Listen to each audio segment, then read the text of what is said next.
उड़ना है तुझे ऊंचा, परों को खोल के रख। कसौटी वक्त की है, हौसलों को तोल के रख।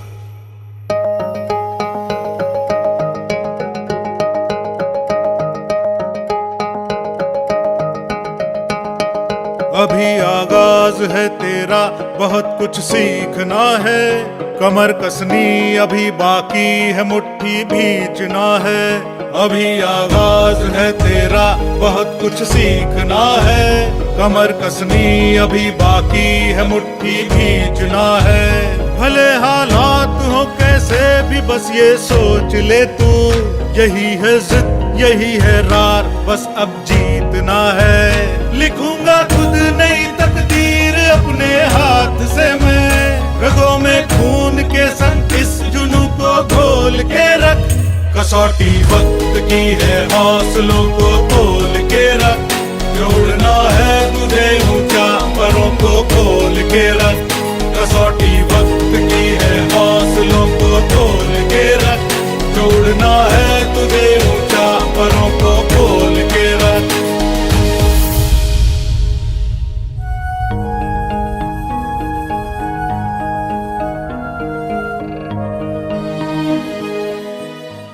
आई रियली होप लेकिन कि आज के इस सेशन के बाद कुछ आपके अंदर ऐसा स्पार्क करेगा जिससे वो मोटिवेशन खुद अपने आप build up. So another very beautiful thing that sir said here is that one must pursue the traditional career options, and I would not agree more. I would like to tell all of you that ये जितने भी faculty members आप यहाँ पर देख रहे हैं, हम में से किसी ने अपनी लाइफ में वाइल्डेस्ट ड्रीम्स में नहीं सोचा था कि हम लोग एक ऑनलाइन कार्य परस्यू कर रहे होंगे.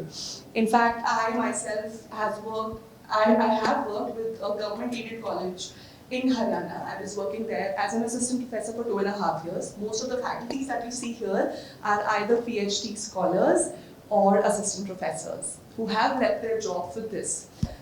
जॉब वो हमने इसीलिए छोड़ी बिकॉज हमें उसमें इतना मज़ा आ रहा था कि हमें लगा कि ये और लोगों को भी करना चाहिए. And we were just living the best of our lives. And the most important thing is that कि unlike many of our friends जो ऑफिस के बाद या काम के बाद घर जाके बोलते थे यार छुट्टी की ज़रूरत है या मज़ा नहीं आया ऑफिस में, हम लोग चाहे कॉलेजेस में थे चाहे हम इस करियर में हैं जहाँ पर भी हम एसेंशियली पढ़ा रहे हैं, हम कभी थकते नहीं हैं. मतलब हम कितना भी फिजिकली टायर्ड हो जाएं, वी नेवर से कि मज़ा नहीं आया या सेटिस्फैक्शन नहीं हुआ आज दिन में. सो आज के टाइम में इट्स वेरी इंपॉर्टेंट वो सेटिस्फैक्शन होना, वो आपको टीचिंग में एकेडेमिया में मिलता है because you really pursuing something that you really really love. So to have a subject which excites you and to pursue it for the rest of your life, I think it's the greatest delight जो आपको आज के time में मिल सकता है. तो अगर आप में से कोई भी उस डिलाइट को एंजॉय करना चाहता है then do listen to us. आपके सब्जेक्ट के सभी ग्रेटेस्ट फैकल्टीज इस वक्त इस रूम में आपके साथ मौजूद हैं और आपको best of the best guidance यहाँ पे प्रोवाइड करेंगे. थोड़ा सा मैं आपको हमारी कंपनी के बारे में बता देना चाहती हूँ. Adda 24/7 is it's a organization altogether and we teach for government job exams. ये गवर्नमेंट जॉब एग्जाम्स सभी कैटेगरी में आप इंडिया में सब जितने भी देख रहे हैं हम सभी में मेजर कर रहे हैं. अब से exactly 2.5 years ago they planned for UGC NET. So we were already catering to other PGT exams, but NET जैसा specialized एक exam category हमने अभी तक नहीं start की थी. So 2.5 years ago we started with it with a very small group of people, and in 2.5 years we managed to make it the biggest UGC NET channel of India. तो आज हमारा UGC NET channel India का सबसे बड़ा channel है. So तालियां एक बार उसके लिए. तालियां मैं इसलिए भी बजवा रही हूँ बिकॉज आप जैसे लोग हैं जिन्होंने उस चैनल पे ट्रस्ट करके उस चैनल को इतना बड़ा बनाया है. एंड उसका एक और रीजन भी है कि उस चैनल के थ्रू हम सिर्फ पढ़ाना नहीं चाह रहे थे, उस चैनल के थ्रू हम अवेयरनेस क्रिएट करना भी चाह रहे थे. So we have a lot of people. I had a lot of friends, for example, when I was in Delhi University. I had a lot of friends who were preparing for judiciary exams or the civil services exams. And वो time इतना excruciating होता है कि they want a sense of stability कि career में कहीं stability मिल जाए. तो UGC NET as a career option is great there. So we realise कि इट्स वेरी इंपॉर्टेंट कि उन लोगों तक भी ये एक अवेयरनेस पहुंचाई जाए कि किस तरीके से आप एक सब्जेक्ट में मे बी आप एक ऑप्शनल की तैयारी कर रहे हैं, वॉट एवर आप उसी में नेट भी क्वालिफाई कर लें, because it has a life long validity. हो सकता है somewhere down the line at 30 years, 40 years, 45 years you decide that I wish to teach in a university or a college now. So it really helps you in that career option. So I think enough of the introduction part now, and I am Aishwarya. I teach English. English literature is my domain. But we have faculties of paper one and the subjects that you are studying from. So कुछ भी अब आपका once we are completed with the presentation part, कुछ भी आपका doubt है वो हम अपने Q&A session में लेंगे. So now I hand over the stage to Anshika ma'am and Abhishek sir. Anshika ma'am, paper 2 she teaches EVS. She also teaches one of the major theoretical portion of paper 1, and then the technical part, maths, DI, logic. Abhishek sir take up करते हैं. So ये आपको general overview provide कर देंगे कि exam क्या है और आपको इससे क्या benefit होगा. So over to you guys. पहली बात तो ये है, मेरा नाम है अभिषेक कौशिक और मेरे साथ है अंशिका मैम. हम दोनों पेपर 1 कैटर करते हैं यूजीसी नेट के लिए. तो मैं थोड़ा सा ओवरव्यू अपने बारे में बता देता हूँ. तो यहाँ पे एक बार आप हाथ खड़ा करके मेरे को बताना कितने स्टूडेंट्स ऐसे हैं जो पोस्ट ग्रेजुएशन अभी परस्यू कर रहे हैं मास्टर्स, और कितने हैं जो बैचलर्स में हैं. मोस्टली बैचलर्स में. तो पहली बात तो ये मैं बता देता हूँ. तो मैं जो सब्जेक्ट पढ़ाता हूँ यूजीसी नेट में पेपर 1 में, वो सब्जेक्ट है जिससे आप सबको आई थिंक डर लगता होगा, जिसका नाम है मैम मैथ्स. लगता है नहीं लगता, एक बार ये बता दो फटाफट. लगता है, बहुत लगता है. तो जितने भी लिटरेचर वाले स्टूडेंट हैं उनको तो हालत ख़राब हो जाती है मैथ्स डीआई को देख के कि पहला ही, क्योंकि यूजीसी नेट में क्या होता है कि पहला ही जैसे ही एग्जामिनेशन आता है तो पहले 5 क्वेश्चन ही डीआई के होते हैं, है ना. देखते ही ऐसा लगता है इनको तो छोड़ ही देते हैं. लेकिन जिस हिसाब से अभी कट ऑफ हाई जा रही है, आप ट्रेंड देख रहे होंगे, तो बिना डीआई के, बिना मैथ्स के, बिना एलआर ये वाला पोर्शन के बिना यूजीसी नेट का एग्जामिनेशन क्लियर करना थोड़ा सा इम्पॉसिबल हो चुका है. और अगर आप टारगेट कर रहे हो जेआरएफ के तरफ, तो जेआरएफ के लिए आपको थोड़ा सा और पुश करना पड़ेगा.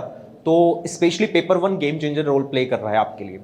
तो मैं अंशिका मैम को थोड़ा माइक दे देता हूँ. Thank you sir. क्योंकि मैं बोलता रहूँगा, कोई मतलब नहीं है अभी. जी मैम.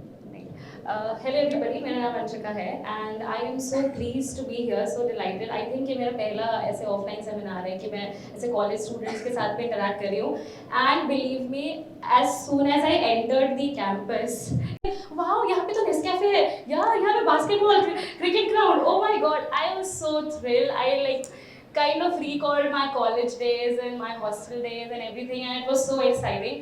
So मुझे, I think I am in your shoes right now. और back then हमें यही like प्रॉब्लम होती थी बहुत ही करियर को लेकर के, स्पेशली कि यार कहाँ जाएं, कोई रास्ता नहीं है, कौन से एग्जाम्स हैं जो हम क्वालिफाई कर सकते हैं, पीजी के बाद क्या होगा, तो ये बाद में क्या होगा, ये क्वेश्चन इंटायरली हमारे कॉलेज टाइम में रहता है. और आई थिंक ये अच्छा भी है क्योंकि हमें ये बेटर और बेहतर बनाने में हेल्प करता है कि हम कौन सा करियर पाथ चूज करेंगे. मैंने मास्टर्स किया from Lucknow university environmental science में, and after that I was confirm कि मुझे यूजीसी नेट जेआरएफ क्वालिफाई करना, और मैं एक्चुअली जेआरएफ क्वालिफाई करना चाहती थी because I wanted to go into PhD and I have this really sensitive portion for environment. तो इसी वजह से मैंने एनवायरमेंट साइंस लिया भी था. एंड देन उसके बाद काफ़ी टाइम जो है वो प्रैक्टिस करने के बाद मेरा अपने मास्टर्स के साथ साथ ही नेट क्वालिफाई हो गया था, बट जेआरएफ क्वालिफाई नहीं हो पाया. And that was the most depressing time of my life because Covid आ गया एंड एवरीथिंग, जो भी हुआ. खैर इमोशनल चीज़ें नहीं बात करेंगे. एनीवे, तो ये सारी चीज़ें होने के बाद आई रियलाइज्ड कि यार बहुत सारे ऐसे स्टूडेंट्स हैं जिनको वो प्रॉपर गाइडेंस नहीं मिल पाता है, शायद वो रिसोर्सेज नहीं मिल पाते, जो मेरे साथ भी हुआ, जिसकी वजह से शायद मेरा जेआरएफ नहीं हो पाया.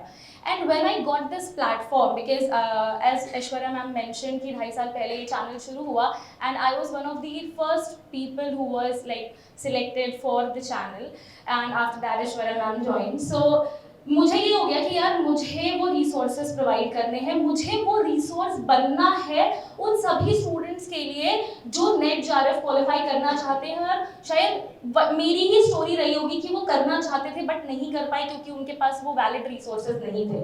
सो गाइज, आपके पास एक बहुत बड़ा ये करियर ऑप्शन है, और इसमें डाइव इन करने से पहले मैं जानना चाहती हूँ कि how many of you are aware of this examination which is UGC net?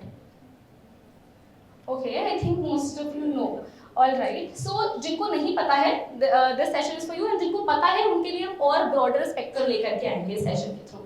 So basically हमारे पास में ये जो यूजीसी नेट का एग्जाम है, आपके पास में बहुत सारे करियर ऑप्शंस ओपन करता है। अगर आप पीएचडी में जाना चाहते हैं, आप स्कॉलरशिप बैक करना चाहते हैं, पीएचडी खुद से फंड करना चाहते हैं, क्योंकि कॉलेज में ऑफ कोर्स आप अपने पेरेंट्स के पैसे से पढ़ रहे हैं, बट जब हम हायर स्टडीज में जाना चाहते हैं, अपने नाम के आगे वो डॉक्टर लगवाना चाहते हैं, तो हमें लगता है यार एक इंडिपेंडेंस होना चाहिए, वो फाइनेंशियल इंडिपेंडेंस हमारे पास होनी चाहिए, एंड वो आपको जेआरएफ के थ्रू मिलता है। So that is the scholarship you can bag from qualifying this JRF examination. उसके अलावा आप यहाँ पर देख रहे हो बहुत सारे आपके यूनिवर्सिटी टीचर्स भी हैं। उन प्राइवेट यूनिवर्सिटीज में काम करने के लिए भी net certificate gives you, opens a get for you. वो एक इंपॉर्टेंट गेट है जिसके थ्रू आप प्राइवेट यूनिवर्सिटीज में भी जा सकते हो। एमईटी वगैरह का नाम तो सबने सुना होगा। एंड उसके अलावा बहुत सारे ऐसे स्टूडेंट्स भी हैं जिनको फॉरेन में जा करके पढ़ना है, आगे की स्टडीज़ करनी है, उसके भी करियर ऑप्शंस आपको यूजीसी नेट के साथ में खुल जाते हैं, क्योंकि मैंने खुद भी किया हुआ है। There was a collaboration with IIT Bombay. I filled the form but could not get selected because I was not JARF, and वो नेट को उतना वैल्यू नहीं कर रहे थे। They wanted JARF candidates so that I could study in Australia, but I could not. So I don't want you to like you know आप उस चीज़ से पीछे रह जाओ। I want you to be there। अगर आपको मन है कि आप फॉरेन में जा कर के पढ़ना चाहते हो या अपना करियर बनाना चाहते हो, so this examination will help you do that as well. Now जैसा कि हमने अब इस एग्जामिनेशन के बारे में थोड़ा बहुत आई थिंक आपको कॉन्फिडेंस प्रोवाइड कर दिया है और आप इस एग्जाम को ऑफ कोर्स देना चाहोगे, राइट? अगर हम एलिजिबिलिटी की बात करें सर जी, तो जैसे फॉर एग्जांपल हमारे पास यहाँ पे मास्टर्स के बच्चे हैं, हमारे पास में बैचलर्स के बच्चे हैं। अब बैचलर्स के बच्चे क्या यूजीसी नेट का एग्जाम दे सकते हैं? क्योंकि हमने पहले ही पोस्ट ग्रेजुएशन के बच्चों के बारे में पूछा और अपनी भी जर्नी जो है वो पोस्ट ग्रेजुएशन के थ्रू ही बताई थी। जी, पहली बात तो ये है, देखो इसकी एलिजिबिलिटी जो है वो मास्टर्स होनी चाहिए आपके पास, ठीक है, 55% के साथ, प्लस अभी जो है इंटीग्रेटेड कोर्स का भी एक ऑप्शन खुल गया है आपके सामने, है ना? तो इंटीग्रेटेड कोर्स के थ्रू भी आप इस एग्जामिनेशन को अटेम्प्ट कर सकते हो। मैं थोड़ी 4 ईयर का जो इंटीग्रेटेड कोर्स है, तो उसके थ्रू भी आप डायरेक्ट इसमें एंट्री कर सकते हो। आप सबसे अच्छी बात इसकी मैं बता देता हूँ, जैसे जो लोग सोच रहे हैं कि अभी हमने बैचलर में हैं और उसके बाद मास्टर्स करेंगे, या फिर बैचलर के बाद सोचते हैं, जैसे कल ही मतलब रिजल्ट आया यूपीएससी सीएससी 2024 का, आपने देख ही लिया होगा, बहुत सारे लोग रैंक 1 रैंक 2 मतलब बहुत फेमस हो गए ये लोग, है ना? एकदम से रातों रात ऐसा हो गया, पता नहीं स्टार बन गए।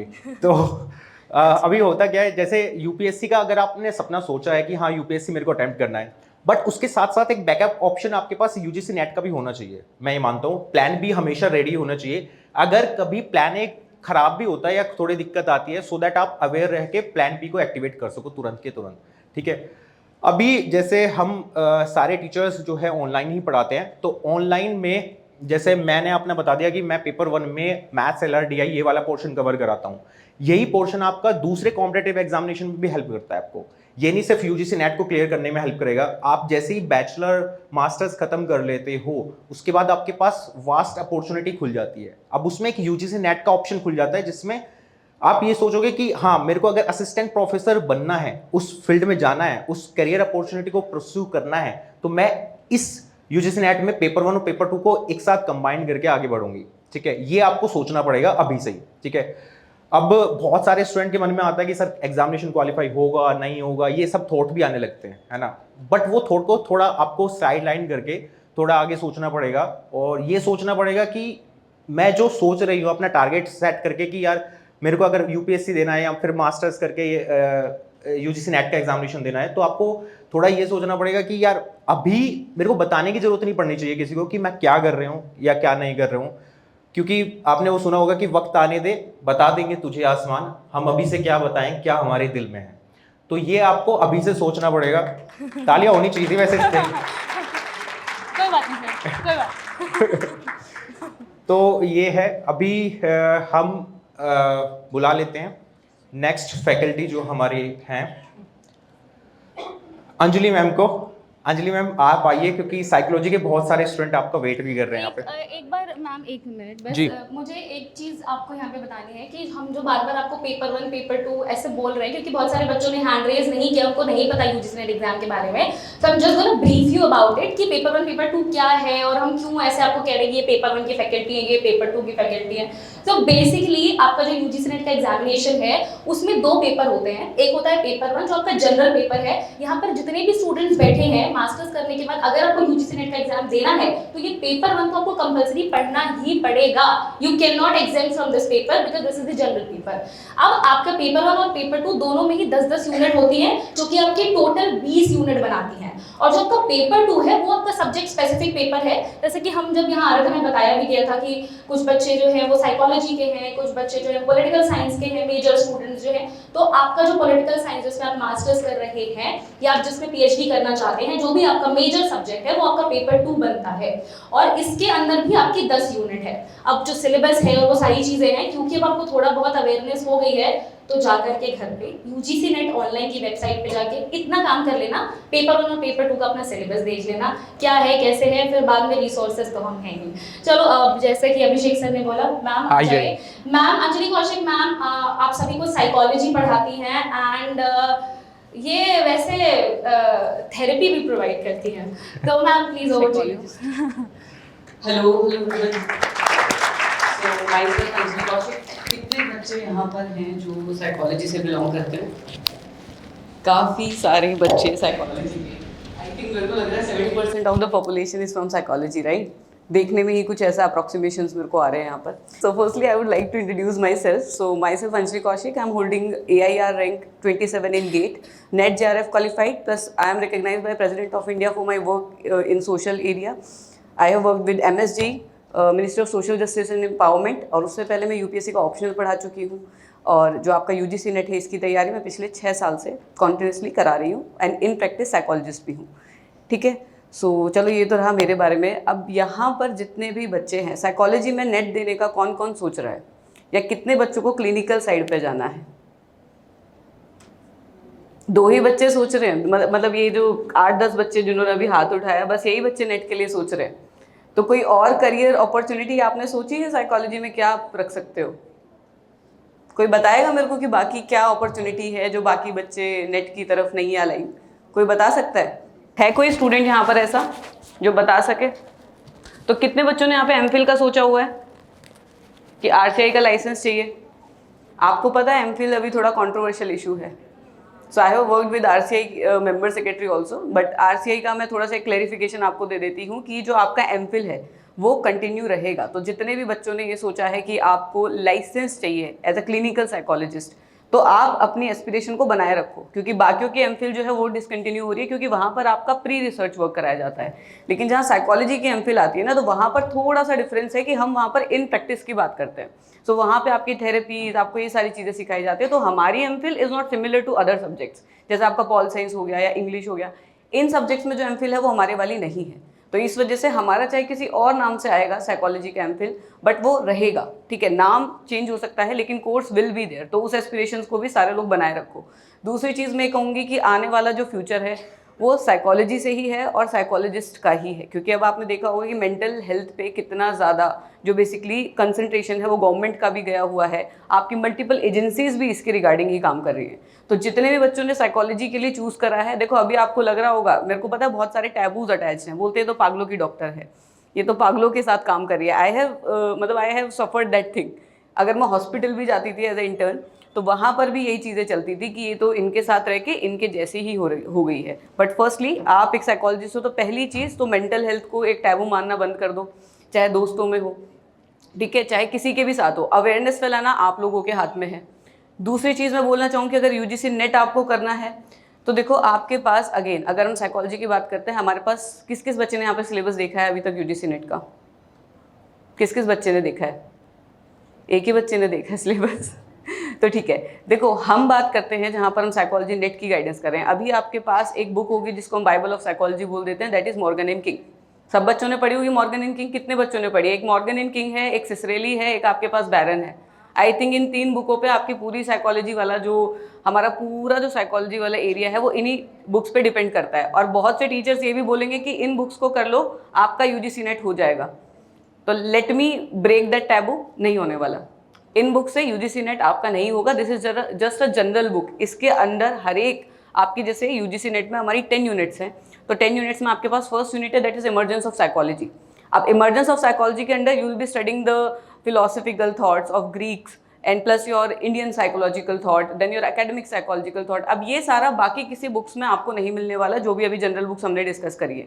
तो फर्स्ट यूनिट क्लियरली उससे आउट है, ठीक है। सो फर्स्ट यूनिट आपकी ये है। Second is your research methodology and stats, ठीक है। अब रिसर्च मेथोडोलॉजी पे जहाँ पर आप जाओगे तो रिसर्च मेथोडोलॉजी में ये लगाओ कि आपको एक पर्टिकुलर बुक, जैसे हम ए.के. सिंह को भी रेफर करते हैं, ठीक है। आपकी एनास्टासी की भी आती है जो टेस्टिंग के अंडर यूज़ होती है, ठीक है। एनास्टासी आपकी यूनिट 3 के लिए है जो टेस्टिंग के लिए यूज़ होती है। अब आप अगर हर एक पर्टिकुलर बुक को जाके पढ़ने लग गए तो मेरे को ये लगाओ कि शायद मैंने इन बुक्स को जो खुद के नोट्स को इनरिच किया था वो कोविड के टाइम पे किया था, क्योंकि मैं खाली बैठी थी उस टाइम पे घर पे लेकिन आप अगर पढ़ रहे हो और ये सारी चीज़ें आपकी कॉन्टिन्यूसली चल रही है तो आप ये सारी बुक्स नहीं पढ़ सकते।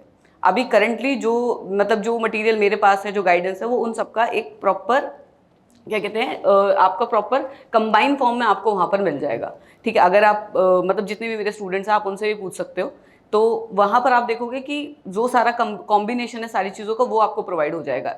Coming to the fourth unit जो आपका है क्या कहते हैं बायोलॉजिकल बेसिस ऑफ बिहेवियर।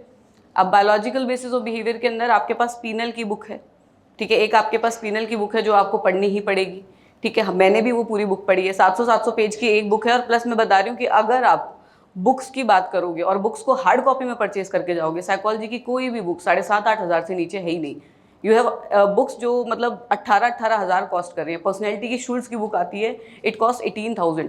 जब मैं तैयारी कर रही थी मैंने मुश्किल से, जो भी मेरे दोस्त थे, कुछ ऑक्सफोर्ड में थे, कोई कहीं थे, उनसे सब्सक्रिप्शन ले लेके अपनी बुक्स डाउनलोड की थी, और वो भी PDF से पढ़ा है मैंने। उससे अच्छा तो आप प्रिंट ही ले लो ना उसका, बुक्स को खरीदने से अच्छा। तो फिर आपकी मतलब मल्टीपल बुक्स जो है वो ऐसी ही होंगी। सोशल साइकोलॉजी में आपके पास बैरन है, ठीक है। तो आप इन सब चीज़ों को देखो कि आपका बेसिकली जो सिलेबस है वो टोटली आपका बाहर है। प्लस जैसे हम बात करते हैं ट्रेंड की, ठीक है। तो ट्रेंड में ये चीज़ देखो कि अभी यूनिट 1 जो है वो बहुत ज़्यादा फेवरेट चल रही है यूजीसी नेट की। यूनिट 1 हो गया, यूनिट 4 हो गया, बायोलॉजिकल बेसिस ऑफ बिहेवियर हो गया। पर्सनैलिटी से आपको क्वेश्चन वहाँ पर ज़्यादा देखने को मिलेंगे। तो अभी जो आपका वे फॉरवर्ड है वो आपको खुद डिसाइड करना है कि आपको कैसे क्या पढ़ना है। गाइडेंस के लिए हम एनी हाउ आपके लिए अवेलेबल हैं, और किसी भी बच्चे को ये बुक्स का जो चाहिए तो एक बार मेरे को टेलीग्राम पे पिंग कर देना, मैं बुक्स का लिंक दे दूंगी। लिंक्स इन द सेंस कि मैंने खुद की ड्राइव पे सारी बुक्स जो है वो स्टोर कर रखी है PDF की। तो किसी को भी अगर 10 यूनिट में पर्टिकुलर मैंने मतलब जितनी भी बुक्स आपकी 1 यूनिट्स में है, 1 यूनिट में ये बुक है, सेकंड यूनिट में ये बुक है, थर्ड में ये बुक है, तो फोल्डर वाइज मैंने एक वो डॉक्यूमेंट अपने लिए क्रिएट करा था। तो जिस भी बच्चे को चाहिए हो आप मेरे को जस्ट टेलीग्राम पे लिंक जो है वो मतलब पिंग कर देना। टेलीग्राम पे साइक सिंक करके एक ग्रुप है, तो वहाँ पर अगर आप ज्वाइन करोगे मेरे को एक बार बोल देना कि मैम बुक्स चाहिए, मैं आपको सारी बुक शेयर कर दूँगी, ठीक है। लिंक्स सबके लिए एक्सेसिबल रहेंगे। बाकी इतना ही है। किसी का कोई भी डाउट है रिगार्डिंग साइकोलॉजी का जो UGC नेट है किसी का कोई डाउट, या साइकोलॉजी में कोई करियर अपॉर्चुनिटी को लेके किसी के पास कोई डाउट हो कि आगे क्या करना है, क्या और ऑप्शंस हैं, किसी के पास कोई डाउट? चैनल का साइक सिंक, PSYCHESYNC सिंक, साइक सिंक। बड़ा सोच के बनाया मैंने, थोड़ा क्रिएटिव माइंडसेट के साथ। तो किसी का कोई डाउट नहीं है? जिन भी बच्चों को ग्रुप ज्वाइन करना कर लो, उसके बाद मेरे को पिंग कर देना, I will share the link. तो आपको सारी बुक्स एक जगह पे ही मिल जाएंगी और आपको प्रॉपर PDFs मिल जाएंगे। चलो गाइस, तो this is all. Now I should hand over my mic to Puneet sir. तो पॉल साइंस की अभी बारी है।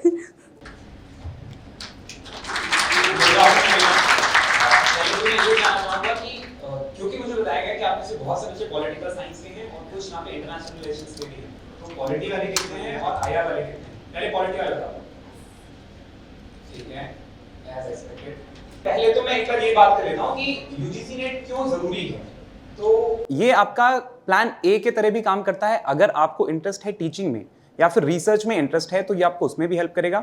दूसरा, आप में से ये बताया गया हमें कि आप में से ज़्यादातर बच्चे वो हैं जो सिविल सर्विसेज परस्यू करना चाहते हैं या फिर कोई और कॉम्पिटिटिव एग्जाम की तैयारी करना चाहते हैं। तो देखो, लाइफ की एक रियलिटी ये है कि आप हमेशा जो सपने देखते हो वो पूरे नहीं होते हैं। मैं अपनी स्टोरी अगर मैं बताऊं तो मेरे फादर आर्मी में थे और मैं हमेशा से ही आर्मी में जाना चाहता था। और मैंने तैयारी भी की और 13 दिन बचे हुए थे ज्वाइनिंग के, और 13 दिन पहले ही मेरे पेट में दर्द हुआ और बैक टू बैक 3 ऑपरेशंस हुए। और उस टाइम पे मुझे डॉक्टर ने ये बोल दिया कि नहीं, अब आप आर्मी में नहीं जा सकते हो।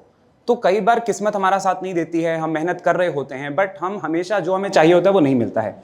तो एज अ प्लान बी आप इसको कंसीडर कर सकते हो, जो एक बेहतर करियर अपॉर्चुनिटी है, एक रेस्पेक्टेबल जॉब है। आप यहाँ पर देखते भी होंगे कि आपके प्रोफेसर्स यहाँ पे कितना मेहनत कर रहे हैं आपके लिए। और दूसरी चीज़ कि आप हमेशा ये एक ऐसा मतलब ये एक ऐसा करियर है जो आपको हमेशा एक रोलर कोस्टर राइड देता रहेगा। बच्चों के पेपर आएंगे तो टीचर को भी लगेगा कि भाई मेरा भी पेपर चल रहा है, बच्चा पास हुआ तो टीचर को लगेगा कि भाई मैं भी पास हो गया, बच्चा फेल हो गया तो आपको फेलियर वाली फीलिंग भी आएगी कि भाई मैं भी फेल हो गया। तो वो सारी चीज़ें चलती रहती हैं। तो करियर बहुत अच्छा है। उसके साथ साथ मैं आपको एक बार और बता देता हूँ कि करियर अपॉर्चुनिटीज़ इसमें क्या क्या होती हैं यूजीसी नेट में। पहला तो जब आप यूजीसी नेट क्लियर करते हैं तो आपका वो जो सर्टिफिकेट होता है वो लाइफ टाइम वैलिड होता है, और आप उसमें मतलब किसी भी गवर्नमेंट या प्राइवेट कॉलेज में आप असिस्टेंट प्रोफेसरशिप के लिए एलिजिबल हो जाते हैं। अब प्राइवेट कॉलेज में इंटरव्यू के बेसिस पे आप जाएंगे, और गवर्नमेंट कॉलेज में जो भी स्टेट के गवर्नमेंट के एग्जाम्स होते हैं वो क्लियर करने के बाद एंड प्रॉपर जो क्राइटेरिया है वो फॉलो करने के बाद आप वहाँ पे सेलेक्ट होंगे। उसके साथ साथ आप गवर्नमेंट डिपार्टमेंट में आपको और भी अपॉर्चुनिटीज मिल जाती हैं। डिफरेंट मिनिस्ट्रीज के रिसर्च प्रोजेक्ट होते हैं जो 3-3 साल के लिए या फिर 5-5 साल के ड्यूरेशन के लिए होते हैं। आप वहाँ पे रिसर्च असिस्टेंट या रिसर्च एसोसिएट के पोस्ट पे भी हायर हो सकते हैं। सैलरी अच्छी खासी होती है, 1.25 लाख 1.5 लाख के आसपास सैलरी होती है, क्योंकि एट द एंड काम तो पैसे के लिए ही करना है ना, तो भाई पैसा मैटर करता है। तो 1.25 लाख 1.5 लाख जो है वो सैलरी होती है। उसके साथ साथ अगर आपको पॉलिटिकल साइंस और आईआर वालों के लिए मैं बोलूं, आप पॉलिसी एनालिसिस में जा सकते हैं, आप थिंक टैंक्स में जो है वो जा सकते हैं। मेरा जब जेआरएफ क्वालिफाई हुआ उसके बाद मुझे 2-3 लीडिंग मैगजीन से ऑफर थे कि आप हमारे लिए पॉलिसी एनालिसिस करिए और आप हमारे लिए गवर्नमेंट की जो पॉलिसीज़ हैं उन पे जो है वो कमियां निकालिए और उनको और बेटर बनाने में हेल्प कीजिए। तो देयर आर डिफरेंट ऑर्गेनाइजेशंस, जैसे ORF है, ऑब्जर्वर रिसर्च फाउंडेशंस, देन जो है वो ADR है, एसोसिएशन ऑफ डेमोक्रेटिक रिफॉर्म्स। तो ये कुछ थिंक टैंक हैं जो गवर्नमेंट की पॉलिसीज़ को क्रिटिसाइज करते हैं या उसमें कमियां निकालते हैं।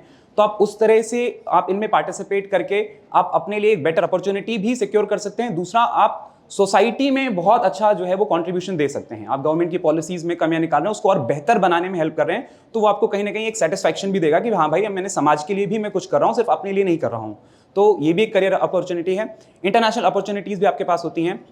यूनाइटेड नेशंस की कई सारी पोस्ट होती हैं, United Nation Environment Programme, then जो है वो वर्ल्ड बैंक IMF की भी कई सारी पोस्ट होती हैं जो डिफरेंट टाइम पे मतलब उनकी वैकेंसीज आती रहती हैं, तो आप वहाँ पर भी अप्लाई कर सकते हो।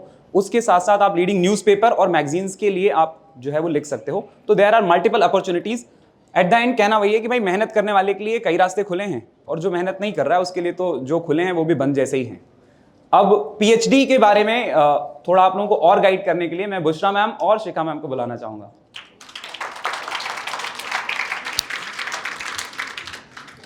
सो असिस्टेंट प्रोफेसर नाम बहुत भारी से रहता है।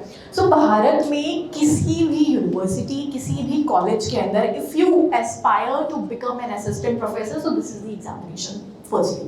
यानी मिनिमम एलिजिबिलिटी की अगर हम बात करें भारत में देश भर में किसी भी यूनिवर्सिटी में, किसी भी कॉलेज के अंदर अगर आपको असिस्टेंट प्रोफेसर बनना है तो UGC net is the minimum eligibility criteria कि ये क्वालिफाई करना पड़ेगा, तब जाके आप असिस्टेंट प्रोफेसर बनते हो। तो UGC नेट, जैसे मैम ने बोला कि हमारा जो एग्जामिनेशन है कि 2 सब्जेक्ट्स इसके अंदर होते हैं एग्जाम के अंदर। ऑनलाइन एग्जामिनेशन कंडक्ट होता है, साल में 2 साइकिल्स आते हैं, यानी एक एग्जामिनेशन जून के आसपास कंडक्ट होता है जिसकी नोटिफिकेशन अभी आई हुई है। तो अगर आज आप लोग एस्पायर होते हो कि भाई मैं इस बार एग्जामिनेशन देने का सोचता हूँ, तो फॉर्म अभी है आपके पास में, आप फिलअप कर सकते हो, जून में एग्जामिनेशन को दे सकते हो। तो एक बहुत अच्छी अपॉर्चुनिटी आपके लिए आ जाती है। ये एग्जामिनेशन साल में 2 बार हो रहा है, 2 पेपर्स हैं। पेपर 1 जनरल है, सबको देना पड़ेगा, 50 क्वेश्चंस आते हैं, 2 नंबर का एक क्वेश्चन होता है हमारे लिए। पेपर 2 जो आपके सब्जेक्ट का है, जैसे MA साइकोलॉजी में किया है तो साइकोलॉजी में आओगे, MA पॉलिटिकल साइंस में किया है तो पॉलिटिकल साइंस में पेपर 2 अटेम्प्ट करोगे। इसी तरीके से जो पोस्ट ग्रेजुएशन का सब्जेक्ट है उसके अंदर पेपर 2 अटेम्प्ट करोगे। 100 क्वेश्चंस आएंगे, अगेन MCQ फॉर्मेट के क्वेश्चंस होंगे, 2 नंबर का एक क्वेश्चन होने वाला है। तो टोटल नंबर्स ऑफ क्वेश्चंस कितने हो गए पेपर 1 पेपर 2 के? लेट्स सी कितने लोग सुन रहे हैं। 200 क्वेश्चंस टोटल दोनों मिला 150, ठीक है। तो पेपर 1 के 50, जनरल पेपर के 50 क्वेश्चंस हैं और पेपर 2 के आपके 100 क्वेश्चंस। एक क्वेश्चन 2 नंबर का हुआ हमारे पास में, सो टोटल मार्क्स कितने हुए? 300। तो 300 मार्क्स का हमारे पास में पेपर होता है, साल में 2 बार एग्जामिनेशंस कंडक्ट होते हैं। नाउ अगर आप यूजीसी नेट क्वालिफाई करते हो तो आगे करियर अपॉर्चुनिटीज, जैसे सर ने बताया कि आप रिसर्च के अंदर जा सकते हो, असिस्टेंट प्रोफेसर्स बन सकते हो। रिसर्च के अंदर जा रहे हैं तो हमारे पास में बहुत सारी ऑर्गेनाइजेशंस हैं, जैसे ICSSR है, UGC है, अपने प्रोजेक्ट्स लेकर के आती हैं, वहाँ पे आप रिसर्च एसोसिएट्स बन सकते हो। बहुत सारे ऐसे स्टूडेंट्स होंगे जो कॉर्पोरेट के अंदर जाना चाहते होंगे। क्या आपने रिसर्च एंड डेवलपमेंट डिपार्टमेंट्स का नाम सुना है? यस, हर एक कंपनी। अच्छा, red velvet cake, anybody heard about red velvet cake? सुना है किसी ने? ओरियो सुना है? डिड यू हर्ड कि कैडबरी ने ओरियो की चॉकलेट लॉन्च कर दी? कैडबरी ने रेड वेलवेट की chocolate, why did they do so? क्या मार्केट कैप्चर करना था? सिंपल वाली आ रही होती तो अभी नहीं कर पाते। तो ये काम कौन कर रहा है? Are these researchers doing everything? क्या ये रिसर्चर्स कर रहे हैं? सो वहाँ पे भी जाना है तो यही रास्ता है, यहीं से होकर गुजरना पड़ेगा आपको। ठीक है, सो इतनी सारी कंपनीज हैं, कॉर्पोरेट सेक्टर है आपके पास में, तो प्राइवेट में भी जाना है तो भी यहीं से होकर आप गुजरोगे रिसर्च करके। नाउ जब आप यूजीसी नेट क्वालिफाई करते हो तो आप पीएचडी के लिए जो है वो जाते हो। नाउ पीएचडी की अगर हम बात करें तो हमारे पास में जो एडमिशन प्रोसीजर है, यानी पीएचडी के अंदर जब आप एंटर करते हो तो नाउ एडमिशन प्रोसीजर क्या रहेगा? एडमिशन प्रोसीजर स्टार्ट होने से पहले बच्चों तुम रिलैक्स हो सकते हो। अगर नींद आ रही है, उबासियाँ आ रही हैं, आई कैन रिलेट। 2013 में मैंने अपनी एमए की थी और मैं हमेशा ऐसे सेमिनार्स में पीछे जाके बैठती थी। सो आप रिलैक्स हो जाइए, आई टोटली अंडरस्टैंड। मैं आपको एक ही बात बोलना चाहूँगी, इतने साल 9 साल पढ़ाने के बाद पहले ना अपने आप से पूछ लो कि क्या करना है। Don't go with the flow कि सच में करना चाहते हो। आजकल बहुत भेड़ चाल चल रही है, अच्छा ये भी कर रहा है तो मैं भी यही कर लूँगा। पीयर प्रेशर नहीं हम फील करते हैं। सो गो एंड आस्क योरसेल्फ कि आपको क्या करना है। हम लोग ये कर रहे हैं बिकॉज हम ये करना चाहते हैं। हम इस प्रोफेशन में इसीलिए हैं क्योंकि हम करना चाहते हैं, और हमारे लिए प्रोफेशन से ज़्यादा शायद हमें इसमें बहुत इंटरेस्ट आता है और बहुत मज़ा आता है कि हम डेली बेसिस पे इतने सारे बच्चों के साथ में इंटरैक्ट करते हैं। एंड ट्रस्ट में बहुत इजी जॉब नहीं है, क्योंकि अभी हमें आपके फेसेस दिख रहे हैं, बहुत कम बच्चे हैं। हम डेली बेसिस पे इतनी क्लासेस लेते हैं और उतने ही बच्चे हमें पता है कि कितना हमें प्यार देते हैं। तो समझ लो प्यार का मतलब वो वही वाला प्यार है। तो यस, जब teachers can relate with me. मैंने 7 साल कॉलेज में पढ़ाया है, उसके बाद मैंने अपनी जॉब स्विच कर दी और मैं ऑनलाइन क्लासेस आपको ज्योग्राफी मैं पढ़ाती हूँ मैं यूजीसी नेट में। तो करियर मैंने स्विच किया बहुत लेट, मतलब आफ्टर 30 मैंने अपना करियर चूज़ किया कि मुझे अब इस फील्ड में जाना है। पर आपके पास में बहुत सारा एक्सपोजर है, बहुत सारे एक्सपीरियंसेस हैं आपके पास में, तो उस एक्सपीरियंस से सीख के ना एक मुझे ऐसा लगता है अगर आप यूजी में हैं, पीजी में, this is the right time जब आपको चूज़ कर लेना चाहिए। अब वो आफ्टर पोस्ट ग्रेजुएशन हम चूज़ नहीं करते अपना करियर की, अच्छा अभी तो 2 साल एमए के हैं, अच्छा 2 साल एमए के बाद एमफिल कर लूँगा फिर सोचूंगा कि क्या करना है। नो नो नो, आपसे पहले बहुत बच्चे हैं जो शायद post graduation first sem second same में ही नेट का एग्जाम निकाल लेते हैं, इनफैक्ट JRF निकाल लेते हैं, तो वो आपसे बहुत आगे हैं। So this is the right time to अपने आप से पूछें, इंट्रोस्पेक्ट करें कि क्या करना है, और उसके बाद अपना करियर आज से ही डिसाइड करना स्टार्ट करें। बहुत छोटा सा टाइम है, बहुत छोटा सा टाइम है। उसके बाद हमें घूमना भी है, खाना भी है, पीना भी है, अच्छे कपड़े भी पहनने हैं, पहाड़ों पे जाना है, एस्थेटिक फ़ोटोज़ खिंचवानी है, नदन लाइट्स देखनी है, पता नहीं क्या क्या है जो करना है। तो उसमें से सब में से एक छोटा सा टाइम निकाल के आप अपने करियर के बारे में सोचें, what you want to do actually. अब अगर पीएचडी की बात आती है तो पीएचडी का प्रोसेस, जैसे मैम ने बोला, UGC net is the key, आप उसी के थ्रू जा सकते हो। 3 कैटेगरी में एग्जाम हो रहा है, एक असिस्टेंट प्रोफेसर नेट वाला, एक JRF जो आपको स्टाइपेंड देता है, और एक पीएचडी ओनली कैटेगरी भी है। तो सबसे पहले प्रेफरेंस ऑब्वियसली JRF वाले बच्चे को ही मिलती है, तो वो असिस्टेंट प्रोफेसर भी बन सकता है एंड ऑब्वियसली पीएचडी भी परस्यू कर सकता है। यूजीसी नेट वाला बच्चा पीएचडी तो परस्यू कर सकता है, पर उसको गवर्नमेंट कोई स्टाइपेंड या स्कॉलरशिप नहीं देती है, और पीएचडी ओनली कैटेगरी वाला बच्चा सिर्फ पीएचडी कर सकता है। इसका मतलब आप मेरिट लिस्ट में सबसे लास्ट में आएंगे। तो आप हमेशा ये सोचें JRF टारगेट करें, JRF कर लेते हैं तो देखिए मोर द मैरियर, वरना फिर यूजीसी नेट आपके पास में चॉइसेस है ही। अब इसके अलावा कुछ इंडिया में अभी भी है ऐसा ट्रेंड जहाँ पे आपको यूजीसी नेट के अलावा भी दे देते हैं एडमिशन, बट फिर वही है उनकी कितना उन यूनिवर्सिटीज़ को रिकग्निशन है, कितना आपको आपका सीवी उन यूनिवर्सिटी से पीएचडी करके स्मार्ट आपका सीवी या एक रिच सीवी बन जाएगा। तो वी ऑलवेज गो फॉर कि यूजीसी नेट के थ्रू ही आप अपना पीएचडी में एडमिशन्स लें, तो आप सेंट्रल यूनिवर्सिटीज़ में, आईआईटीज़ में, इन अच्छे रिनाउंड कॉलेजेस और यूनिवर्सिटीज़ में पीएचडी कर सकते हैं। और पीएचडी करने से पहले अपने आप को ठोक बजा लेना कि पीएचडी करनी है, क्योंकि इट्स लाइक मैंने 6 साल दिए हैं पीएचडी करने, और मतलब आपके दुनिया में लोग बोलते हैं आंखें रोती हैं, आप जब पीएचडी में घुसते हो सब रोता है आपका। एक बार घुसिए और फिर आपको you can feel, I can feel that pain. मैंने 6 साल वो पेन फील किया है, और जिस दिन मुझे अवार्ड हुई थी उस दिन भी मैं रोई थी कि फाइनली मेरी 5 वर्षीय योजना ख़त्म हो गई थी एंड मुझे अवार्ड हो गई थी। तो पहला स्टेप आपका ये होना चाहिए, यूजीसी नेट जेआरएफ क्लियर कर ले, सो दैट एक बैकअप प्लान जो सब आपको बोले ना कि आप एक अच्छे कॉलेज, यूनिवर्सिटी या हमारी तरह एक ऑनलाइन अच्छे प्लेटफॉर्म पे एज अ करियर आप परस्यू कर सके, मुझे लगता है फिर आप पीएचडी में घुस सकते हैं। अब पीएचडी 2 तरीके से कर सकते हैं, जैसे कि अगर आप जेआरएफ लिया है तो आप फुल टाइम पीएचडी करिए, मतलब आप ऑब्वियसली आप गवर्नमेंट से पैसा उठा रहे हैं तो आपको फुल टाइम पीएचडी करनी पड़ेगी, उसका आपका एक्सपीरियंस भी ज़्यादा ऐड होता है रिसर्च का। जैसे मैंने पार्ट टाइम की थी, because that time I was working in the college, तो मैं कॉलेज में भी काम करती थी, असिस्टेंट प्रोफेसर, और मैंने अपनी पीएचडी की है। तो 2 तरीके से आप अपनी पीएचडी कर सकते हो, मोटिव पैसा कमाना है, ठीक है। अब वो जेआरएफ के थ्रू आ रहा है, दैट्स गुड, और अगर नहीं, जैसे मेरी जेआरएफ नहीं थी, मेरी नेट ही थी, तो मैं असिस्टेंट प्रोफेसर की तरह जॉब कर रही थी and I am doing this PhD. अब पीएचडी भी आप 2 ही तरीके से ऑब्जेक्टिव लेके चलिए कि या तो आपको रिसर्च में करियर बनाना है अपना, एंड एक्चुअली में आपको रिसर्च ही करनी है, ठीक है। एक क्वालिटी रिसर्च आपको देनी है, आप कुछ क्वालिटेटिव वर्क अपनी सोसाइटी में ऐड करना चाहते हो, वरना हज़ारों लाखों जो पीएचडी थीसिस है वो ऐसे ही पढ़ी हैं, और आपने सिर्फ नाम के आगे डॉक्टर लगाने के लिए करना, तो प्लीज़ मत कीजिए। दूसरा, आपको ये करियर लेना है, आप गवर्नमेंट सेक्टर में असिस्टेंट प्रोफेसर बनना चाहते हो, तो आपको प्रमोशंस में के लिए पीएचडी बहुत ज़रूरी है। भेड़चाल नहीं है पीएचडी, बहुत सारे लोग नहीं भी करते हैं और खुश है नहीं करके भी। अगर आप करना चाहते हैं तो ये 2 ऑब्जेक्टिव लेकर ही पीएचडी करना। जस्ट बिकॉज क्योंकि मेरे अंकल की बेटी ने पीएचडी करी है तो मैं भी कर लूँ, ऐसा कुछ नहीं है। सब्जी नहीं है कि सबको खरीदनी है। आप 2 ही ऑब्जेक्टिव है कि भाई या तो मुझे प्रमोशन चाहिए इधर, और मुझे या तो रिसर्च में ही जाना है, एंड रिसर्च में बहुत करियर है। जैसे मैम ने बताया, रिसर्च एसोसिएट से अच्छी सैलरीज होती है, मेजर माइनर प्रोजेक्ट्स मिलते हैं, आईसीसीआर के प्रोजेक्ट हैं, सीएसआईआर नेट के मिलते हैं, बहुत सारी चीज़ें हैं आपको मिल सकती है। एंड अगर सच में बहुत अच्छा क्वालिटेटिव वर्क है तो आप फॉरेन में भी जा सकते हो। अच्छा गाइड अगर मिला, वो भी किस्मत है, अगर अच्छा गाइड मिला तो फिर उसके थ्रू आप बाहर जाके अच्छा प्रेजेंटेशन से अच्छा अपना रिसर्च वर्क करके आप उसमें भी करियर परस्यू कर सकते हो। सो एक पंथ दो काज, यूजीसी नेट जेआरएफ, तो आपको स्कॉलरशिप भी मिलेगी, दूसरा आपका रिसर्च में करियर भी बनेगा।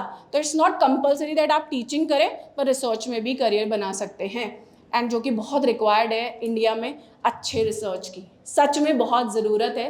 जो रोज़ यूजीसी नेट जो एनटीए हमारा जो रोज़ एक नए नियम बदलता है, वो इसलिए क्योंकि रिसर्च हमारे यहाँ पे अच्छा नहीं है, और रिसर्च वही अच्छा कर सकता है जिसके कोर से आ रहा है कि मुझे करना है, नहीं आ रहा तो आप नहीं कर सकते। So that is all about the PhD.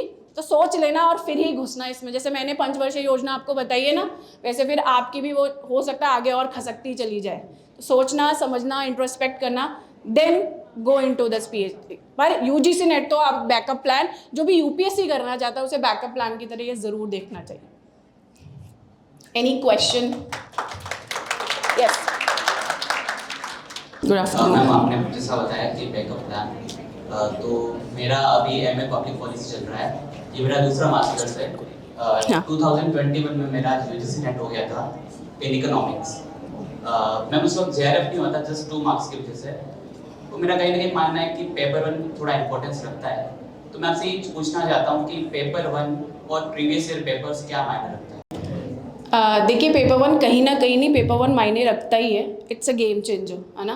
Paper 1 ऐसा है जो आपको नैया पार करा सकता है और नैया आपकी डुबो सकता है, ठीक है। अब पेपर 1 की फैकल्टीज़ हमारे पास हैं, तो मुझे लगता है आपको उनसे ज़्यादा पूछना है कि पेपर 1 में किस मेन आप थीम पे फोकस कर सकते हो, so that they can help you better. Ma'am, sir please. So आपका हो गया है यूजीसी नेट क्वालिफाइड, नाइस। तो अभी आपको जेआरएफ टारगेट करना है, राइट? मैम, मैंने स्ट्रीम ही चेंज कर दिया एक्चुअली, पब्लिक पॉलिसी, पहले इकोनॉमिक्स से था मेरा मास्टर। अच्छा, तो कोई बात नहीं, अच्छी बात है, आपके पास फिर और अपॉर्चुनिटी होगी इसमें। कोई भी नेट है तो फिर आप असिस्टेंट प्रोफेसर के लिए जा सकते हो अगर कोई वैकेंसी आती है तो। अगर आपको JRF करना है जो भी आपका सब्जेक्ट है उसमें, और जैसे आपने पेपर 1 को मेंशन किया है, I must tell you paper 1 के अंदर अभी बहुत सारा पैटर्न चेंज हो चुका है, you must have witness that as well, क्योंकि आपने 2021 में किया था वो काफ़ी पुराना हो गया वो। हाँ, अब 2021 से लेकर के अगर 2025 की बात करेंगे, there has been a major shift in the pattern of the paper 1 as well as paper 2, but I'll talk about paper 1. अब ऐसे ऐसे क्वेश्चंस आ रहे हैं जो आपका सिलेबस है ना उससे रिलेटेड क्वेश्चन आ रहे हैं, तो आपको सिलेबस में कहीं पर मेंशन नहीं हुआ कि आपको हाई रो ट्रांसफ़र या लो रो ट्रांसफ़र पढ़ना है, या फिर मिसिंग DI जैसे फॉर एग्जांपल क्वेश्चन आ रहा है, वो कहीं आपको सिलेबस में मेंशन नहीं है। तो बेसिकली जितने भी आपके प्रीवियस ईयर क्वेश्चंस हैं, you have to go through those, क्योंकि प्रीवियस ईयर क्वेश्चंस आपको इंसाइट प्रोवाइड करेंगे कि कैसा पेपर एक्चुअली में बन रहा है और लेटेस्ट पैटर्न कैसा है आपका पेपर का, वो आपको पेपर 1 के प्रीवियस ईयर क्वेश्चंस को सॉल्व करके ही मिलेगा। एंड अभिषेक सर, वो प्रीवियस ईयर क्वेश्चंस कहाँ मिल सकते हैं? जी मैम, देखो पेपर 1 जो है अभी गेम चेंजर रोल प्ले कर रहा है, स्पेशली जो मैं सब्जेक्ट पढ़ाता हूँ मैथ्स, LR, DI, ICT, जो कि डायनेमिक है। और मैथ्स आपने कहीं 10th में पढ़ा होगा, 9th-10th में ना, उसके बाद सबने छोड़ दिया होगा मैथ्स, और अब डर लगना इतना हो गया होगा कि ये तो मतलब इससे तो पाला ऐसा पड़ गया कि छूट ही नहीं रहा है ना, दोबारा से मैथ्स घूम के आ गया। हमने तो मैथ्स छोड़ा था कि हम मैथ्स से हट जाएंगे। अभी मैथ्स में देखो क्या चेंजेस आ रहे हैं, क्योंकि मैथ्स ही लिंक है आपका डायरेक्टली DI से। अगर आपको मैथ्स बनाना आता है तो आप DI भी बना लोगे, ठीक है, बिकॉज मैथ्स में अभी चेंजेस क्या आ रहे हैं वो बता देता हूँ मैं। अभी रिसेंटली अभी एग्जामिनेशन हुआ था दिसंबर 2024 का, तो 3 तारीख से लेकर 27 तारीख के बीच में एग्जामिनेशन कंडक्ट हुआ। उसमें जो मैथ्स में चेंजेस आए कि एडवांस मैथ्स आने लगा। एडवांस मैथ्स मतलब एल्जेब्रिक आइडेंटिटी, जो हम कभी 9th में 11th में पढ़ते थे, 10th में पढ़ते थे कि एल्जेब्रा पे क्वेश्चंस आ रहे थे, तो एल्जेब्रिक आइडेंटिटी पे क्वेश्चंस आने लगे। मेंसुरेशंस के क्वेश्चंस आने लगे, जो कि सिलेबस का पार्ट भी नहीं है। अगर आप ऑफिशियल सिलेबस देखोगे वहाँ पे कहीं भी मेंशन नहीं है ना, कि ये चीज़ें पढ़नी है। तो अभी DI में भी चेंजेस आ रहे हैं इसी वजह से। तो जिनको भी अब एग्जामिनेशन क्वालिफाई करना है और सोच रहे हैं JRF को टारगेट करना, तो पेपर 1 ही वो, जैसे मैम ने मेंशन भी किया था सिका मैम ने, कि पेपर 1 ही वो पेपर है जो आपका एग्ज़ाम बनाएगा, और पेपर 1 ही है वो जो एग्ज़ाम बिगाड़ देगा, ठीक है। तो मैं DI में मेंशन करना चाहता हूँ कि DI में स्पेशली जब आप सिलेबस देखोगे वहाँ भी दिक्कत आ रही है। वहाँ भी सिलेबस प्रॉपर वो नहीं है कि अलग अलग है ना, बाइफर्केशन कर दिया उन्होंने अच्छे से। वहाँ भी आपका कुछ पोर्शन लिख दिया उन्होंने, और फिर लेकिन एग्जामिनेशन में DI अलग ही आ रहे हैं। पहले ही दिन इस बार मिसिंग DI पूछा गया है, जो कि सिलेबस में मेंशन नहीं है, ठीक है। तो अगर आपको ये करना है तो धीरे धीरे स्टार्ट करके पेपर 1 को सॉलिड करो, और अभी टाइम है। अगर आप इस बार जून 2025 का देना चाहते हो तो अभी टाइम है, इनफ टाइम है, लगभग 2 महीने हैं। और एक सबसे अच्छी चीज़ ये है कि इस एग्जामिनेशन में कोई नेगेटिव मार्किंग नहीं है, so you can go for it. क्योंकि आपको मतलब अगर तुक्का भी लगाना है, इन केस अगर आप पहली बार भी जा रहे हो पेपर देने और आपको ऐसा लग रहा है कि यार देखते हैं कैसा होता है पेपर, तो गो फॉर इट। कोई नेगेटिव मार्किंग तो है नहीं, आपको ध्यान से तो करना नहीं कि यार ये गलत हो गया तो जो सही किया है वो भी गलत हो जाएगा, ये तो कुछ करना है नहीं। तो go for it. Plus previous year questions I would say play a major role, चाहे वो टेक्निकल पार्ट हो, मैथ, DI, LR वाला पार्ट हो जैसा सर ने कहा, या वो नॉन टेक पार्ट हो जैसे टीचिंग एप्टीट्यूड, रिसर्च हो, कम्युनिकेशन हो, हायर एजुकेशन हो, पीपल डेवलपमेंट, एनवायरनमेंट हो। ये सारी यूनिट्स हैं जो मैं मेंशन कर रही हूँ। तो जरूरी नहीं है कि मतलब you have to focus on just few portion and then let go of other portion. You have to give equal importance to both the papers. At times students जो गलती करते हैं वो ये करते हैं कि वो पेपर 2 को तो बहुत ज़्यादा इंपॉर्टेंस दे देते हैं, क्योंकि उनका एक इमोशनल इंक्लिनेशन भी होता है towards their main subject. I know जिनका भी पॉलिटिकल साइंस होगा या जिनका भी साइकोलॉजी होगा, वो सब्जेक्ट के एक्सपर्ट बनना चाहते हैं, तो उनका जो इंक्लिनेशन है या जो मन करता होगा वो मेजर पेपर पढ़ने का मन करता होगा। तो पेपर 1 कहीं ना कहीं वो मिस हो जाता है। लेकिन आपको all over India, it's a national level examination. आपको क्या लग रहा है कि आपके जो यहाँ पे क्लास में कुछ बच्चे बैठे हैं वो आपका कंपटीशन है, या हो सकता है आप नदन बेल्ट पे हो तो ये नदन बेल्ट आपका कंपटीशन है। It's not like that. पूरा इंडिया पार्टिसिपेट करता है इस एग्जामिनेशन में, एंड देयरफॉर आपका कंपटीशन भी पूरा इंडिया के साथ है। आपको ऐसा लग रहा है कि आप अपने पेपर 2 पे फोकस करके लाइक आपका हो जाएगा, बट क्या पता कि जो आप बाकी स्टूडेंट्स को देख रहे हैं, जो मेजर बल्क है पोर्शन है स्टूडेंट का, वहाँ पे पेपर 1 को भी उतनी इंपॉर्टेंस दी जा रही है और पेपर 2 को भी। तो दिस इज नॉट कि कमरे में बैठा हुआ जो ये पूरा ग्रुप ऑफ स्टूडेंट है इनका कंपटीशन सिर्फ यही लोग हैं। you have this examination as a national level examination, treat it as one. कि ये आपको like इतनी अलग अलग करियर अपॉर्चुनिटीज तो आपको मिल ही रही हैं. सबसे अच्छी चीज़ है क्योंकि हमेशा स्पेकुलेशंस होते रहते हैं. CSIR नेट के बारे में भी आप लोगों ने सुना होगा, जो साइंस बैकग्राउंड के बच्चे देते हैं, वहाँ पे नेगेटिव मार्किंग है और हर बार यही स्पेकुलेशन होते हैं कि UGC नेट में भी जो है वो नेगेटिव मार्किंग इंट्रोड्यूस हो सकती है. सो बिफोर इट हैपेंस और you know any time soon, अगर आपको लगता है कि आपको करियर अपॉर्चुनिटीज चाहिए इस पर्टिकुलर एग्जामिनेशन के through, go for it, give your examination and do your best. Thank you. मैं ये पूछना चाहता हूँ, और किसी को कोई भी डाउट हो पेपर 1 के रिगार्डिंग तो अभी आप पूछ सकते हो, कोई भी हो. जी आप माइक, हाँ जी बताइए. Sir, as you said, paper 2 is like easy to deal with because most of us post graduation syllabus is same like paper 2. ठीक है. Problem occurs with paper 1. What are your tips? Keeping in mind that we are regular student, तो time management का बहुत issue रहता है. ठीक है, मैं ठीक है मैं समझ गया. देखो ये वाला डाउट एक्चुअली सुबह सुबह मैं 10 बजे क्लास लेता हूँ तो डेली यही पूछा जाता है ना, कि कैसे टाइम मैनेज करें. सिंपल सी बात मैं बता रहा हूँ, अगर आपका पेपर 2 ठीक चल रहा है क्योंकि आप मास्टर्स में वो कवर कर रहे हो और पेपर 1 में दिक्कत आ रही है, तो पहले तो मैनेज करना ये स्टार्ट करो कि कहाँ कहाँ मैं टाइम निकाल सकती हूँ, है ना.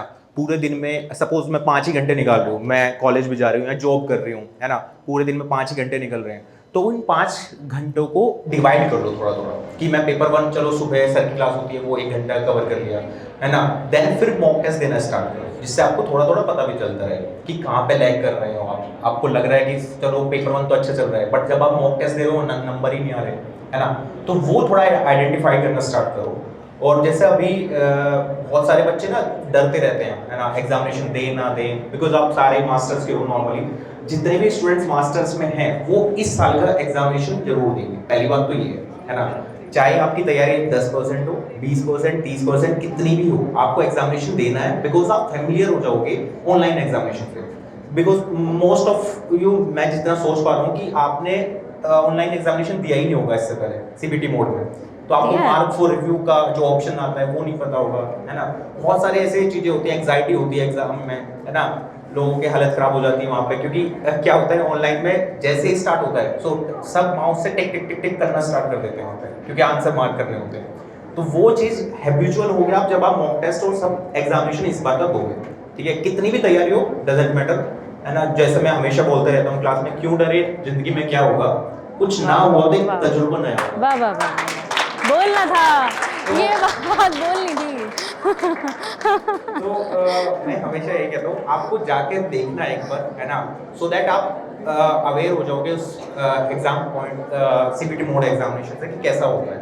ठीक है, और किसी का डाउट हो पेपर 1 के रिगार्डिंग तो अभी आप बोल सकते हो.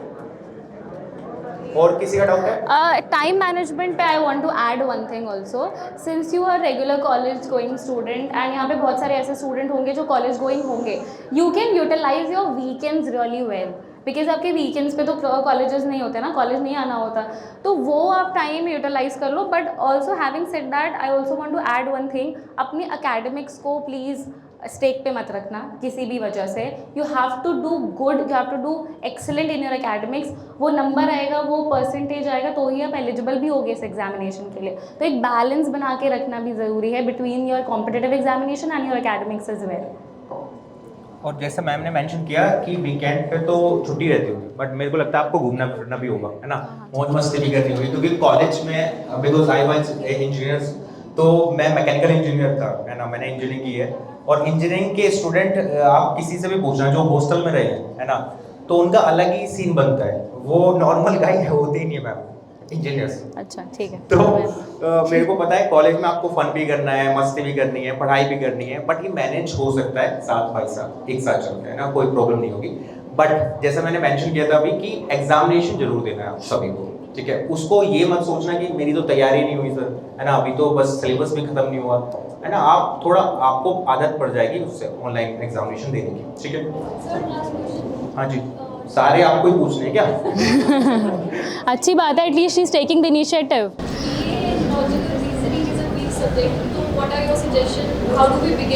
ठीक है. तो DI और LR के लिए आपको पूछना है. देखो डीआई का जैसे मैंने मेंशन किया था कि अगर आपका मैथ्स कमजोर है तो डीआई नहीं बनेगा, क्योंकि मेरी दो यूनिट एक दूसरे से लिंक है, ठीक है।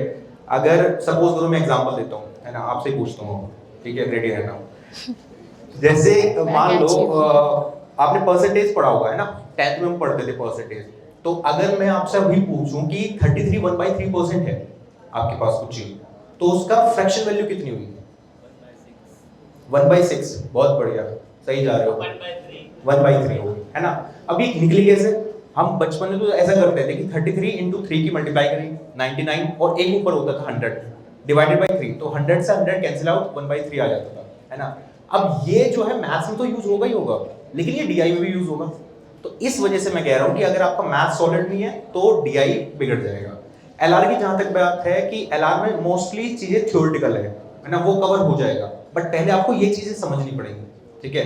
मैथ्स को देख के लगता है कि एक यूनिट ही है मैथ्स और रीजनिंग वाला पोर्शन, बट जब उसको पढ़ने बैठोगे तो 15 चैप्टर हो जाएंगे उसमें, और किस यूनिट से क्वेश्चन आने वाला है कुछ नहीं पता हमें, ठीक है।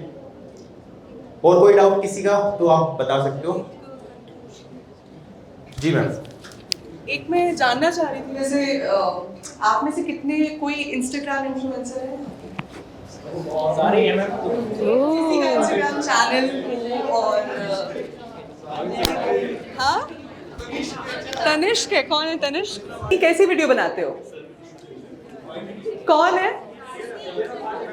अच्छा, कैसी वीडियो बना रहे हो? तो मतलब एक नीश होगा ना किसी का, तो कोई लड़की स्किन केयर या मेकअप पे या लाइफस्टाइल ब्लॉगिंग किसी का। अच्छा, अगर किसी लाइफस्टाइल ब्लॉगर को हम कहें कि आपने YouTube पे जाके मैथ्स पढ़ाना है, क्या वो पढ़ा सकता है? मतलब मोस्ट प्रॉब्ली नहीं पढ़ा पा रहा होगा। या मुझे कोई बोल दे कि आपको एक बेकिंग का शो चलाना है इंस्टाग्राम पे, चला लोगी? तो आती नहीं, बेकिंग नहीं चला सकती।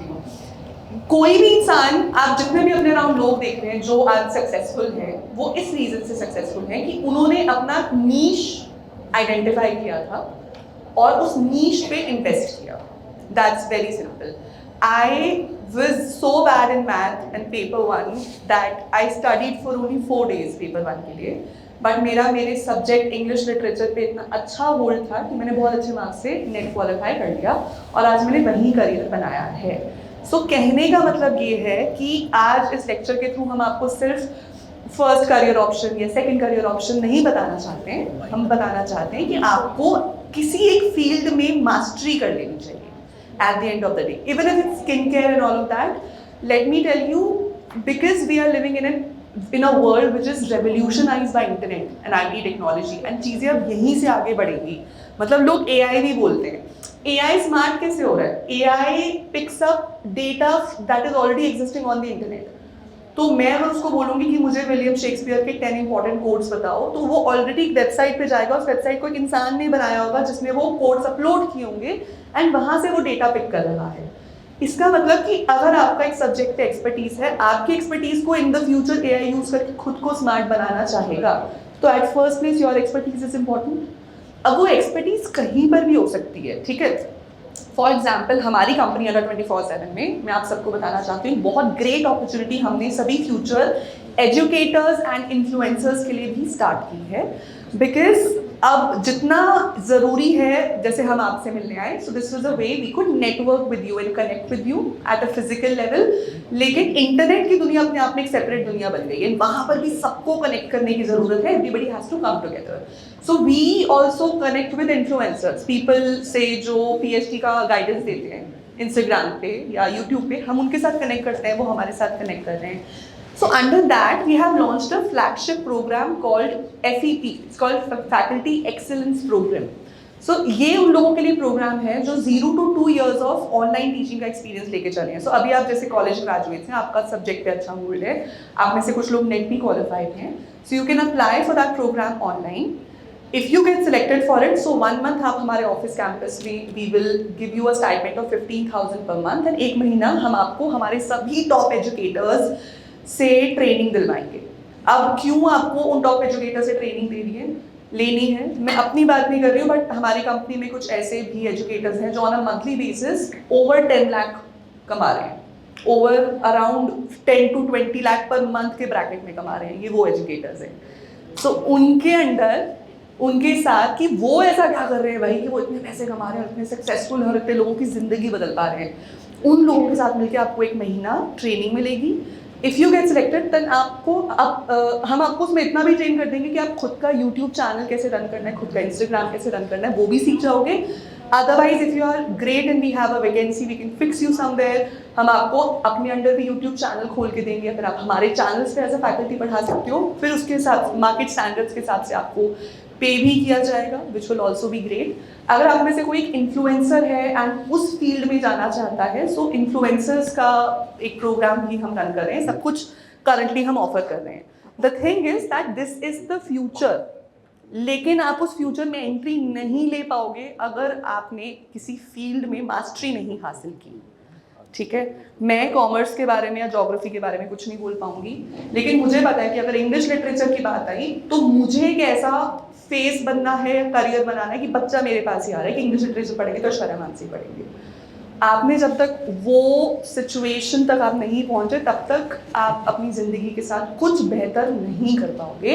And trust me, with the job market and with the world around you, पीछे रह जाना अच्छा नहीं लगता है।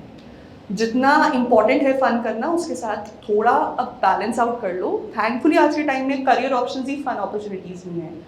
For example with internet, as we all have made, and like I mention again, we work so hard and we never get tired, we love what we do and we also create a great impact. आप लोगों ने भी आज यहाँ से और कुछ नहीं तो ये सोच के जाओ कि कल परसों 10 साल में आप किसकी ज़िंदगी को इम्पैक्ट कर सकते हो। अगर एक की भी कर ली, you will be successful. And that's it. Thank you so much, everybody.